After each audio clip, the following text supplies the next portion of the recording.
Baik, saudara. Dalam keadaan begini hari ini, saya mendapat kenyataan seolah-olah bahawa Dr. Mahathir, sebab saya nak pergi ke Langkawi, seolah sudah pun mengangkat bendera putih. Apabila beliau membuat kenyataan, pengurusi gerakan tanah air mengakui kurang mendapat sokongan daripada orang ramai di beberapa kawasan parlimen yang ditandingi oleh partinya dalam pilihan raya kali ini. Katanya, walaupun begitu, dia kata pihaknya akan berusaha untuk meningkatkan keyakinan. Ini sebagai presiden atau pengurusi gabungan gerakan tanah air, ya saudara. Nampak-nampaknya dia dah mula angkat bendera putih. Sebab itu saya katakan, sebab sepatutnya Tun duduk di rumah, tak payah nak fikir nak bertanding dah sekarang. Tapi masuk gelanggang, kan malu kalau parti yang you pimpin mengalami kegagalan, kalau you sendiri tumbang di Langkawi, dunia melihat bahawa anda bukanlah seorang yang the great man. Itu keadaannya. Saudara Azhar, jangan begitu saudara Azhar. Bila saudara kata tolak Barisan Nasional Parti Penyamun, kenapa? Apakah anda ingat semua parti itu tidak ada penyamun dalam tu? Saya tidak setuju kalau anda menuduh parti. Kayak saya, kalau kat rumah saya, dekat kampung saya tu ada orang, dekat rumah tu ada budak penagih dadah. Saya tak akan katakan rumah penagih dadah. Mungkin penghuni rumah itu ada yang jadi penagih dadah. Apa salahnya ibu di rumah itu? Apa salahnya bapa di rumah itu? Kalau ada pula tempat ini ada berlaku kejadian rogol, takkan kita kata itu rumah perogol? Ini salah masalah. Jangan kita menuduh parti. Saya dah berpesan berkali-kali, saya tak setuju dengan pemimpin, tak ada masalah. Bantailah, bedahlah pemimpin, sebab tidak ada siapa pun di dunia ini yang bersikap maksum. Tetapi jangan tuduh. Bila saudara kata Barisan Nasional UMNO itu rumah parti penyamun, saya terasa hatilah. Bagaimana kalau anda memperkenalkan parti anda, saya ikut apa cerita, saya balun pula parti anda. Jadi tak harmonislah kita ni. Berhujah biar secara matang. Anda tidak bersetuju, kenapa? 1, 2, 3, 4. Boleh kita jawab. Ini tidak. Anda rangkumkan semua tu, longgokkan tuduhan sebegitu. Bagi saya, anda tidak berlaku tidak adil. Saudara seperti Muhammad, dia kata BN terbaik. Itu pandangan anda. Di pandangan lain ada juga pandangan yang lain. Saudara Hafifi, Regi cakap GTA teratas. Itu seorang lagi. Ini bagi mereka yang mengidolakan Dr. Mahathir, dia buatlah.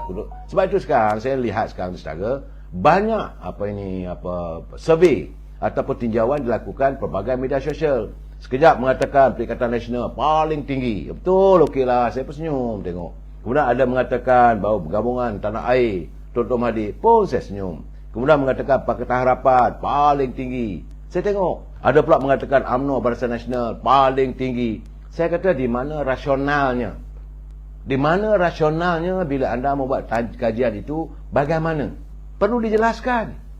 Hari ini macam mana kalau Regi mengatakan parti Tun Mahathir GTA ini yang teratas?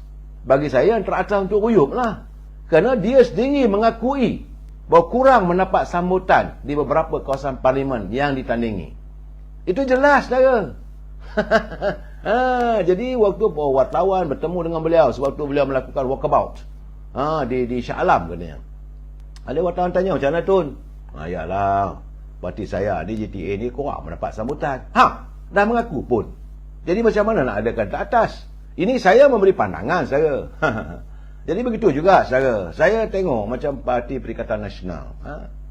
Saya melihat bahawa macam kenyataan Tan Sri Muhyiddin. Sebelum pilihan raya 14 dulu, dia mengatakan, Syed, dia kata, Malaysia bakal bankrupt. Kalau Malaysia ni, dia bawa pentadbiran Datuk Seri Najib. Itu pilihan raya yang 2018 dulu. Dia mengatakan Malaysia bakal bankrupt. Dia sekandalnya di bawah Najib. Masa itu hutang negara baru 686 bilion. 686.8 bilion. Kemudian bila dia jadi Perdana Menteri yang ke-8, dia pula mengaku negara tak bankrupt. Saudara, dan dia berbelanja sejumlah 600 bilion untuk rancangan ekonomi. Jadi akhirnya hutang negara naik ke tahap 1 trilion ketika dia jadi Perdana Menteri. Saudara, kemudian dia tumbang sebagai Perdana Menteri ke-8, digantikan oleh Datuk Ismail Sabri. Saudara, dan semasa berkempen dalam pilihan raya negeri Johor, dia pula kata negara nak bankrupt di bawah Barisan Nasional. Ini saudara, Tapi hari ini dia kata negara tak bankrupt pula.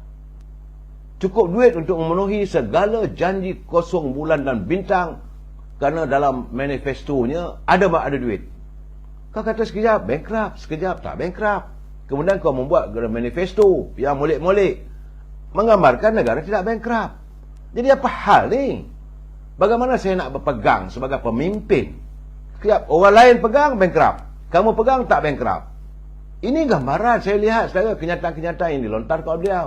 Jadi siapa sebenarnya yang bankrupt? Bagi saya bankrupt idea. Begitu juga saya lebih ketawa lagi saudara. Yang paling saya ketawa, kenyataan Menteri Besar Kedah. Dia tak bertanding lah. Kerajaan negeri Kedah tidak dibubarkan.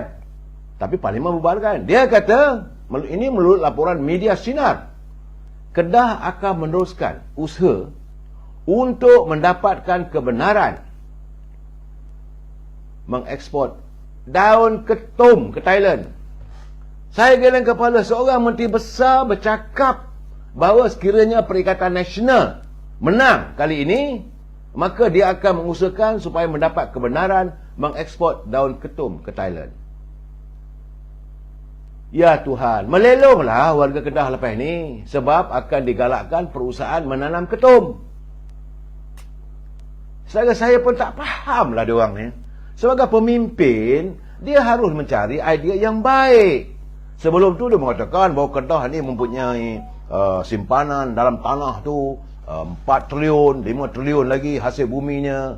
Sekarang dah senyap. Tapi tiba sekarang ni Kedah nak jadi pengeksport utama ke Thailand, iaitu daun ketum. Nak minta keizinan, minta lesen daripada Kerajaan Perikatan Nasional, seandainya Perikatan Nasional menang. Sebab mereka berada dalam Perikatan Nasional. Saya katakan, benda yang sebegitu kau galakkan. Dan waktu yang sama, bila anak-anak bawa air ketum, kau tangkap.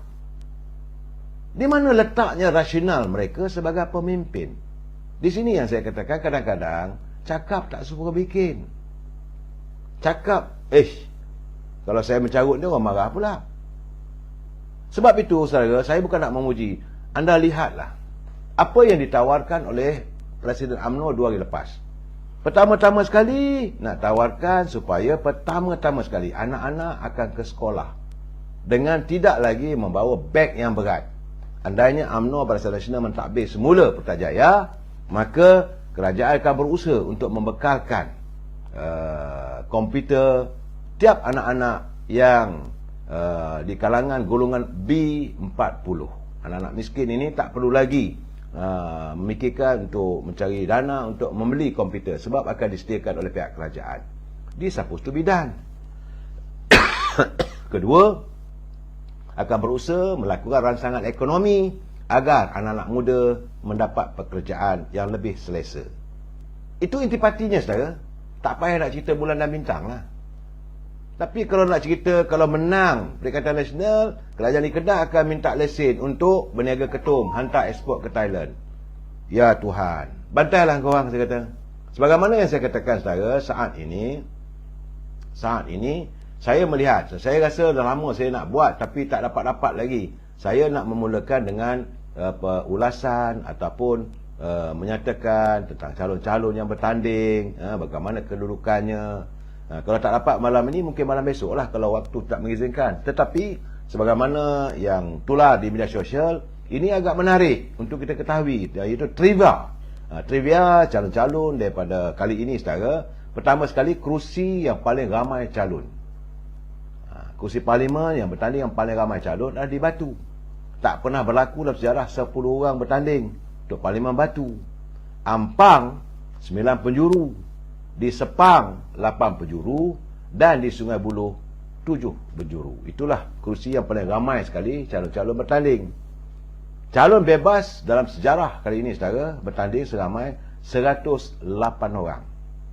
Dan ini termasuk juga selebriti, influencer, ya saudara. Adanya Siti Kasim, yang peguam yang menarik perhatian orang ramai lah, Siti Kasim. Dia bertanding di Batu tu. Tanya